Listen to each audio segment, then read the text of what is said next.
नमस्कार दोस्तों, हाल ही में हमने देखा कि हमारे पूर्व प्रधानमंत्री डॉक्टर मनमोहन सिंह जी नहीं रहे और आज की वीडियो में हम बात करने वाले हैं मनमोहन सिंह जी के टेन्योर की वो चीजें जो इंडिया में बहुत बड़ा बदलाव लेकर आई। तो मनमोहन सिंह जी प्रधानमंत्री थे 2 टर्म के लिए और इनका टर्म का स्टार्टिंग था 2004 से लेकर 2009 और फिर 2009 से लेकर 2014। अब इस 10 साल के टेन्योर में मनमोहन सिंह जी ने 10 बहुत ही इंपॉर्टेंट लॉज निकाले थे, पास करवाए थे पार्लियामेंट से, और इस वीडियो में इस सीरीज में हम डिस्कस करने वाले हैं उन्हीं 10 इंपॉर्टेंट लॉज को। तो आज का हमारा पहला लॉ है right to information act which was passed in 2005। अब दोस्तों ये सबसे इंपॉर्टेंट एक्ट था पूरे 10 साल का, क्योंकि राइट टू इंफॉर्मेशन एक ऐसी चीज थी जो इनडायरेक्टली हमारे आर्टिकल 21 में भी बताई गई थी कि सिटीजन्स के पास ये राइट होना चाहिए।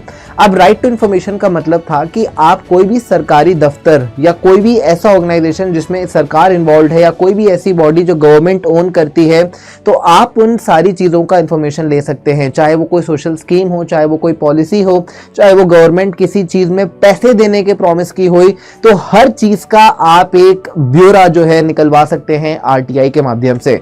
अब इसके सेक्शन 2H में जो आरटीआई एक्ट बनाया गया था 2005 में, उसमें सेक्शन 2H में बताया गया कि पब्लिक अथॉरिटी क्या होती है, क्योंकि यहाँ पे इंपॉर्टेंट है कि आप पब्लिक अथॉरिटी से ही सारी चीज़ों को क्लेम कर सकते हैं। तो पब्लिक अथॉरिटी कौन है? वो जो कि कॉन्स्टिट्यूशन से बनाई गई हो या किसी गवर्नमेंट नोटिफिकेशन से बनाई गई हो या स्पेसिफिकली किसी लॉ से बनाई गई हो।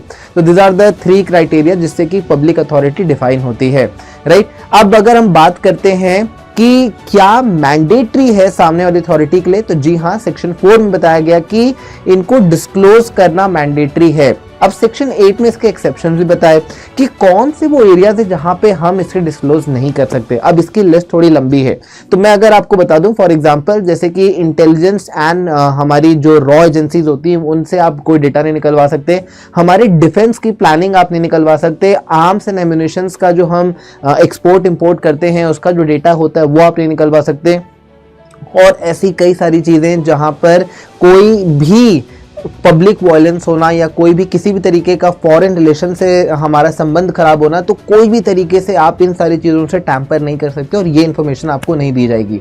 अब इसमें एडिशन एक ये था कि आप इनफैक्ट प्राइवेट कंपनीज के डिटेल निकलवा सकते हैं जहां पर गवर्नमेंट इन्वॉल्व है, या तो गवर्नमेंट ने मेजर सब्सिडी दी हुई हो या तो फिर गवर्नमेंट ने लैंड दी हुई हो, किसी ना किसी तरीके से गवर्नमेंट का एक मेजर कंट्रोल या इन्वॉल्वमेंट होना चाहिए। अब इसी के साथ साथ सेंट्रल इंफॉर्मेशन कमीशन बनाया गया ताकि यहां से इसे चैनलाइज किया जा सके। अब ये सेंट्रल लेवल पे भी थी और ये स्टेट लेवल पे भी थी, और इसको लीड करने के लिए 2 पोजीशन बनाई गई, central information commissioner, state information commissioner. तो दोनों सेंट्रल और स्टेट लेवल पर एक प्रॉपर बॉडी बनाई गई जो कि पूरा आरटीआई के प्रोसेस को चैनलाइज करती थी। So this is one segment. Second segment कि अगर आप यहां पर अप्लाई करते हैं किसी इंफॉर्मेशन के लिए तो आपको कितने दिन में पता चलेगा।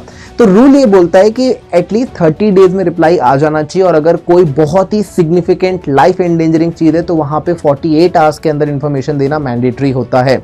अच्छा, नेक्स्ट क्वेश्चन है कि अगर वहां से डिस्क्लोजर नहीं आया तो क्या? तो अगर देखिए, हमने सेक्शन 4 में बताया था कि इनके लिए एक स्ट्रॉन्ग रेगुलेशन है कि इन्हें डिस्क्लोज करना ही पड़ेगा अगर कोई भी इंफॉर्मेशन एक्सेप्शन में नहीं आती है तो, और अगर ये जो भी पब्लिक इंफॉर्मेशन ऑफिसर्स होते हैं अगर ये डिस्क्लोज नहीं करते हैं तो इन पे 25,000 रुपीज तक की पेनल्टी लगाई जाती है।